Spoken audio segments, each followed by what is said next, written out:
Assalamualaikum warahmatullahi wabarakatuh. Selamat pagi semuanya. Bagaimana kabar kalian pada pagi hari ini? Alhamdulillah jika baik semua ya. Nah, sebelum kita memulai pembelajaran pada pagi hari ini, alangkah lebih baiknya kita berdoa terlebih dahulu menurut agama dan kepercayaan kita masing-masing agar materi atau pelajaran yang kita dapatkan pada pagi hari ini dapat berguna bagi kita di masa depan dan juga dapat berguna bagi orang di lingkungan sekitar kita. Jadi untuk ketua kelas, Ibu persilakan untuk memimpin doa ke teman-temannya. Baik, terima kasih kepada ketua kelas yang telah memimpin doa. Selanjutnya, apakah ada yang tidak masuk atau ada yang absen? Masuk semua ya. Tapi Ibu cek dulu ya, Ibu absen dulu lagi ya. Yang pertama Anita hadir, Arif hadir juga, Denny hadir, Fadila hadir, Feby hadir juga, Rahtan, Saila, Tito, Yulisa, Yunita, Sinta, Poppy, Respina. Hadir ya, hadir semua ya. Nah, di pertemuan sebelumnya kalian belajar mengenai apa? Ya, masih belajar keanekaragaman hayati ya. Tetapi pertemuan sebelumnya kalian hanya membahas tentang konsep-konsep dari keanekaragaman hayati. Hanya membahas tentang apa itu gen, spesies, dan ekosistem. Nah, pada pertemuan kali ini juga kita akan membahas lanjutan dari materi dari minggu sebelumnya yang kita pelajari.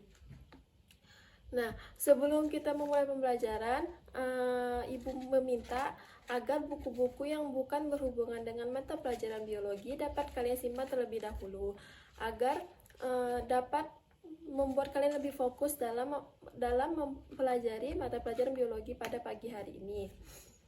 Nah,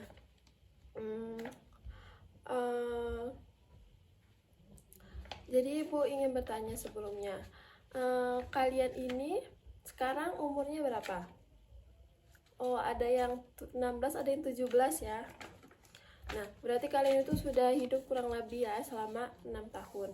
Nah, menurut Ibu, saat kita berumur 5 tahun itu, kita sudah lebih peka ya terhadap lingkungan. Kita sudah mengetahui apa saja sih perbedaan-perbedaan, apa saja sih yang terjadi pada lingkungan sekitar kita. Nah, menurut kalian, selama kalian hidup sampai sekarang, apa sih yang menjadi perbedaan di lingkungan kalian saat ini, di lingkungan sekitar kalian ini yang kalian rasakan? Apa perbedaannya yang terjadi? Ada yang bisa jawab? Oh ya, Fadila silakan. Oh ya, perbedaannya mungkin kalau saat kalian masih kecil dulu, lingkungan lebih sedikit dingin ya daripada sekarang ya. Sekarang itu lingkungannya memang lebih panas, itu benar juga. Kemudian ada lagi yang mau menjawab apa perbedaannya?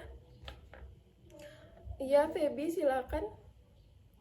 Oh iya, betul. Nah, banyak sekali flora dan fauna yang tumbuh atau hidup saat ini pun berbeda ya, dan ada juga flora dan fauna yang telah punah pada saat ini.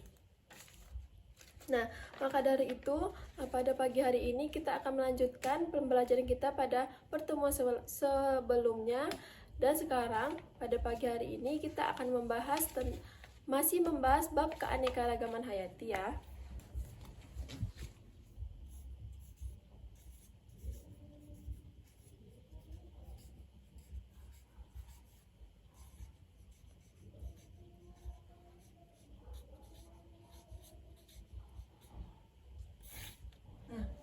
Kita masih membahas bab keanekaragaman hayati.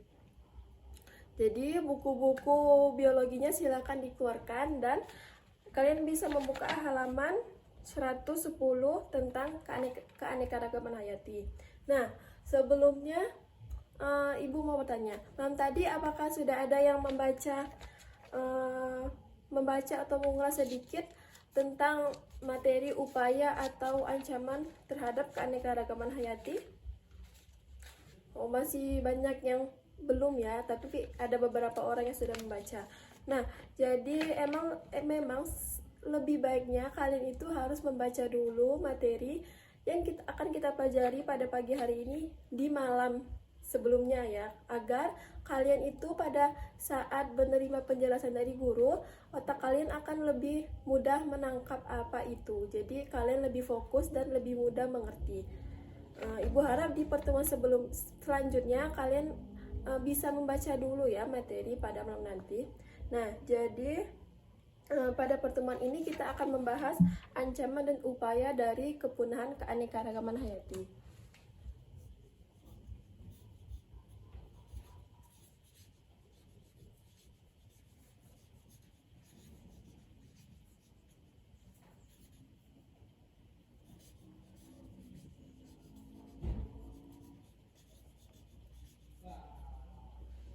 Nah, jadi pada pertemuan ini kita akan membahas tentang kedua ini, ancaman dan upaya. Jadi kalian dituntut agar bisa mengerti materi ancaman dan upaya keanekaragaman hayati ini. Nah, pertama akan kita bahas itu ancaman ya, ancaman dari keanekaragaman hayati. Jadi seperti yang kita ketahui, jenis keanekaragaman hayati di Indonesia ini sangat tinggi ya populasinya, sangat beragam juga. Nah, tingginya keanekaragaman hayati yang ada di Indonesia ini memiliki manfaat yang banyak tentunya juga bagi kita ataupun bagi lingkungan sekitar kita. Keanekaragaman hayati yang ada ini dapat dimanfaatkan dalam bentuk papan, sandang, pangan, dan ekonomi, di mana ini akan mempermudah kehidupan kita dan tidak mempersulit ya tentunya. Nah, keanekaragaman hayati yang tinggi ini juga bisa bermanfaat bagi negara-negara lain, di mana negara lain yang membutuhkan suatu hayati yang mungkin di negara tersebut tidak memiliki jumlah yang banyak, maka negara tersebut akan mengimpor jenis hayati dari Indonesia, dan itu juga akan meningkatkan nilai ekonomi Indonesia. Nah, tetapi walaupun jenis keanekaragaman hayati di Indonesia ini sangat banyak, tentunya ada jenis atau spesies tertentu yang populasinya sangat sedikit. Bahkan karena populasi yang sangat sedikit ini, jenis keanekaragaman hayati tertentu ini sangat amat rawan akan punah. Nah, ancaman dari keanekaragaman hayati ini juga disebabkan oleh beberapa kegiatan manusia. Nah, dari yang sudah saya baca, bahwa manusia itu sudah sebanyak 81% menguasai permukaan bumi, sedangkan sudah sebanyak 71% kegiatan manusia ini mengancam atau mengganggu keseimbangan ekosistem di suatu tempat. Nah, adapun beberapa kegiatan manusia yang dapat mengancam keanekaragaman hayati itu, yang pertama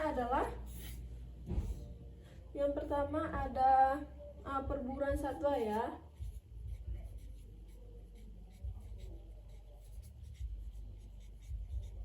Nah, perburuan satwa ini seringkali dijadikan hobi bagi orang-orang tertentu. Nah, sebenarnya perburuan satwa ini tidak selalu salah, tetapi jadi salah jika satwa yang diburu itu biasanya dan umumnya merupakan satwa-satwa yang dilindungi atau yang populasinya sangat amat rawan punah dan kecil. Seperti satwa yang sering dijadikan berburu itu seperti gajah, harimau, orangutan, apalagi ya? Badak bercula satu. Nah, itu merupakan hewan-hewan endemik yang sangat amat dilindungi karena populasinya yang kecil. Nah, kemudian kegiatan yang kedua yaitu penebangan hutan secara liar ya. Penebangan liar. Nah, penebangan liar ini juga dilakukan oleh oknum-oknum yang sangat tidak bertanggung jawab. Mereka melakukan penebangan liar tanpa dilakukannya lagi reboisasi atau penanaman kembali. Nah, jika penebangan liar ini dilakukan tanpa adanya reboisasi, maka tidak hanya mengancam suatu ekosistem di tempat tersebut, tetapi juga akan menjadikan sebuah bencana-bencana seperti tanah longsor ataupun yang lainnya. Dan juga dengan penebangan liar ini, satwa-satwa atau fauna yang hidup di dalam daerah tersebut, maka habitatnya dan tempat tinggalnya akan terancam, sehingga menyebabkan mereka akan rawan punah. Yang ketiga yaitu degradasi lahan.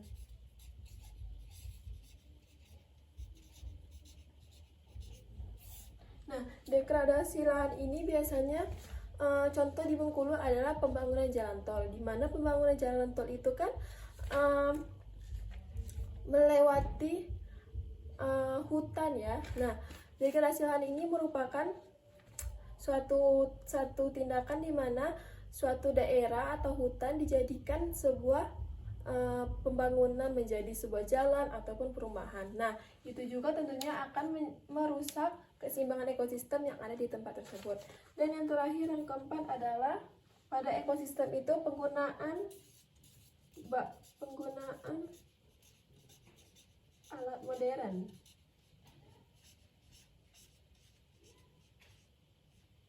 Nah, penggunaan alat modern ini pada ekosistem perairan itu biasanya nelayan saat menangkap ikan, mereka lebih memilih untuk menggunakan alat modern seperti alat sentrum, pestisida, bahan peledak. Nah, walaupun dengan penggunaan alat modern ini hasil tangkapannya didapatkan lebih banyak, tetapi itu akan sangat mengancam ekosistem yang ada di sebuah laut atau perairan tersebut. Tidak hanya mengancam ikan yang ada, tetapi terumbu karang di ekosistem tersebut juga akan terancam. Dan itu juga tentunya sangat amat merusak lingkungan.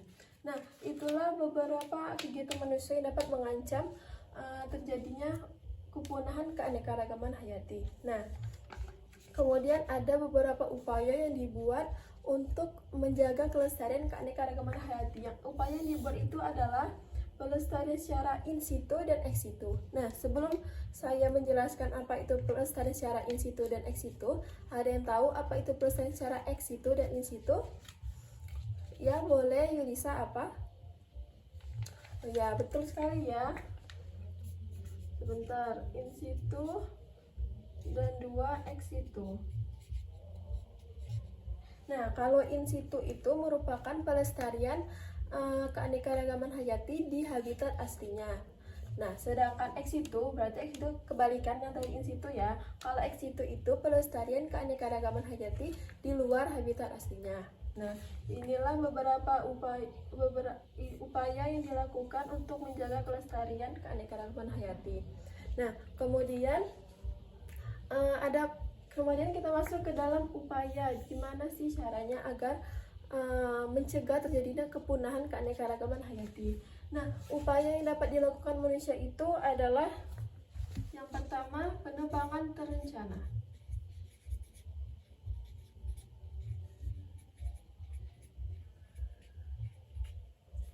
Nah, penebangan terencana ini contohnya dengan cara tebang pilih dan kemudian melakukan reboisasi. Dengan tebang pilih biasanya dipilih mana sih pohon yang mungkin memiliki dampak yang besar bagi ekosistem di tempat tersebut. Nah, itu bisa, oh tidak usah, berarti pohon ini tidak usah ditebang. Nah, kemudian dilakukan reboisasi.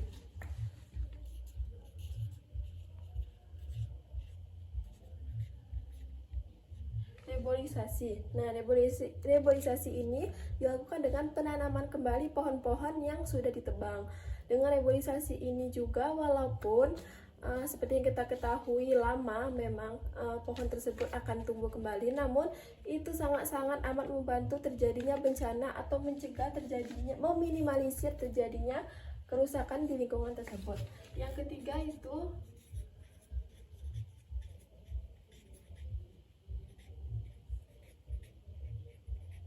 yang ketiga adalah dengan cara pengendalian hama.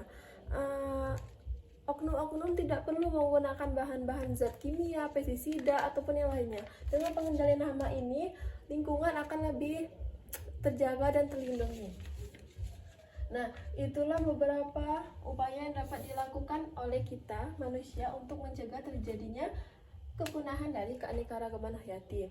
Nah, karena maraknya kepunahan yang ada di Indonesia ini, nah pemerintah itu membuat suatu upaya yang dapat dilakukan pemerintah itu yaitu dengan cara perlindungan alam. Nah, dengan cara perlindungan alam.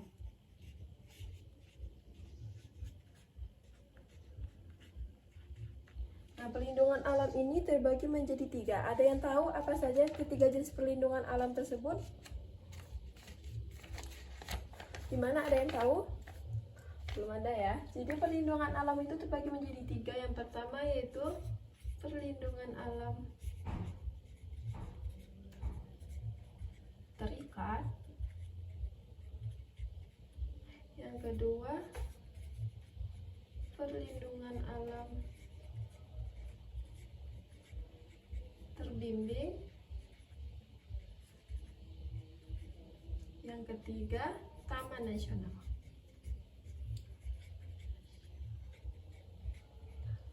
Nah, jadi inilah upaya yang dilakukan pemerintah untuk mencegah terjadinya kepunahan keanekaragaman hayati.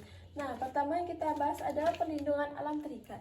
Nah, perlindungan alam terikat ini merupakan perlindungan alam yang dibuat oleh beberapa ahli, di mana tujuan dibuatnya perlindungan alam terikat ini adalah untuk penelitian. Nah, di perlindungan alam terikat ini tidak boleh ada campur tangan manusia, namun campur tangan manusia boleh dilakukan jika bersifat sangat-sangat khusus. Nah, contoh dari perlindungan alam terikat ini adalah Taman Nasional di Ujung Kulon. Nah, kemudian yang kedua perlindungan alam terbimbing. Nah, perlindungan alam terbimbing ini merupakan perlindungan alam yang dibuat oleh beberapa ahli. Nah, contoh perlindungan alam terbimbing ini adalah Kebun Raya Bogor. Nah, kemudian yang ketiga, Taman Nasional. Taman Nasional pastinya sudah sangat familiar ya di telinga kalian. Taman Nasional ini sedikit berbeda dari perlindungan alam terikat dan perlindungan alam terbimbing, di mana Taman Nasional ini memuat suatu daerah yang sangat amat besar, beribu-ribu hektar yang terbentang di suatu daerah ke daerah lainnya. Nah, di Taman Nasional ini segala jenis flora, fauna, bahkan tanahnya pun dilindungi. Tidak boleh, nah di Taman Nasional ini, di daerah tersebut yang dilindungi, tidak boleh di dalamnya ditegakkan oleh bangunan-bangunan ataupun jalan ataupun lainnya. Nah, tetapi di Taman Nasional ini boleh dijadikan tempat rekreasi dan tempat wisata asalkan tidak mengganggu ekosistem yang ada di daerah tersebut. Nah, di Bengkulu ada 2 jenis taman nasional yang terbentang. Ada yang tahu apa 2 jenis taman nasional yang ada di Bengkulu? Oh ya, Arif apa? Oh iya, betul sekali ya. 2 jenis taman nasional itu Taman Nasional Kerinci, dan yang kedua Taman Nasional Barisan Selatan. Nah, inilah 2 taman nasional yang ada di Bengkulu ya. Nah, Taman Nasional Kerinci ini terbentang dari Sumatera Barat, Bengkulu, dan Jambi. Sedangkan Taman Nasional Barisan Selatan terbentang dari Bengkulu sampai Lampung. Nah, itulah upaya yang dapat dilakukan pemerintah untuk mencegah terjadinya kepunahan keanekaragaman hayati. Nah, sampai sini apakah ada yang ingin bertanya atau yang belum kurang dipahami? Oh, jika tidak ada, Ibu langsung membagikan LKPD-nya ya. LKPD ini dikerjakan secara kelompok, boleh dikerjakan dengan diskusi kelompoknya, tapi setiap orang harus mengerjakannya ya. Nah, Ibu bagi langsung kelompoknya. Yang pertama, Poppy, Respina, Anita, Arif, Denny. Kelompok kedua, Fadila, Feby, Rahtan, Saila. Kelompok ketiga, Tito, Yulisa, Yunita, dan Sinta. Nah, langsung saja dikerjakan. Ibu berikan waktu 5 menit, boleh berdiskusi, asalkan jangan ribut ya. Nah, nanti jika sudah 5 menit, siapa yang mau maju presentasi boleh ya. Nah, sudah 5 menit, siapa yang ingin maju presentasi? Yulisa ya. Yulisa boleh kalau ingin maju presentasi. Nah, terima kasih kepada Yulisa. Kita berikan tepuk tangan dulu kepada Yulisa karena sudah mempresentasikan hasil kerjanya sendiri. Nah, itulah materi kita pada pagi hari ini. Jadi kesimpulan dari pembelajaran kita pada pagi hari ini adalah ancaman dan upaya keanekaragaman hayati. Ancaman yang dapat mengancam terjadinya kepunahan keanekaragaman hayati ini terdiri dari perburuan satwa, kemudian penebangan hutan secara liar, yang ketiga degradasi lahan, yang keempat penggunaan alat modern di ekosistem perairan, contohnya alat sentuh atau bahan peledak pestisida. Nah, kemudian upaya yang dapat dilakukan untuk mencegah terjadinya ancaman keanekaragaman hayati ini adalah dengan cara penebangan terencana, kemudian reboisasi, yang ketiga pengendalian hama. Nah, jadi upaya yang ini adalah upaya yang dapat dilakukan oleh manusia. Nah, untuk mencegah terjadinya keanekaragaman hayati ini dibuat suatu pelestarian keanekaragaman hayati, yaitu dengan cara in situ dan ex situ. Kalau in situ itu pelestarian di habitat aslinya, sedangkan ex situ pelestarian di luar habitat aslinya. Nah, karena maraknya kepunahan keanekaragaman hayati, pemerintah membuat beberapa bentuk untuk menjaga pelestarian keanekaragaman hayati, yaitu dengan cara perlindungan alam. Nah, perlindungan alam ini terbagi menjadi 3, yaitu perlindungan alam terikat, perlindungan alam terbimbing, dan taman nasional. Nah, itulah materi kita pada pagi hari ini. Apakah masih ada yang ingin ditanya sebelum Ibu tutup materi kita pada pagi hari ini? Karena jam sudah menunjukkan hampir habis ya waktu kita. Tidak ada? Nah, kalau tidak ada, Ibu berikan kalian tugas ya. Di kelompok tugasnya dikerjakan secara kelompok LKPD tadi ya. Kelompok kalian mengerjakan tadi dicari setiap kelompok taman nasional yang ada di Indonesia ya, dibuat makalahnya. Pertemuan selanjutnya dikumpul minggu depan. Nah, kemudian untuk pertemuan selanjutnya dipelajari ya, materi selanjutnya apa, itu tentang pantai kan, dipelajari ya malamnya. Besoknya mau belajar biologi, malamnya dipelajari ya. Nah, itulah pembelajaran kita pada pagi hari ini. Jika tidak ada yang ingin ditanyakan, Ibu tutup sampai sini pembelajaran kita. Ibu ucapkan terima kasih kepada Allah. Ibu mohon ampun jika ada salah kata dan salah perbuatan. Ibu juga mohon maaf kepada kalian. Ibu tutup. Wassalamualaikum warahmatullahi wabarakatuh.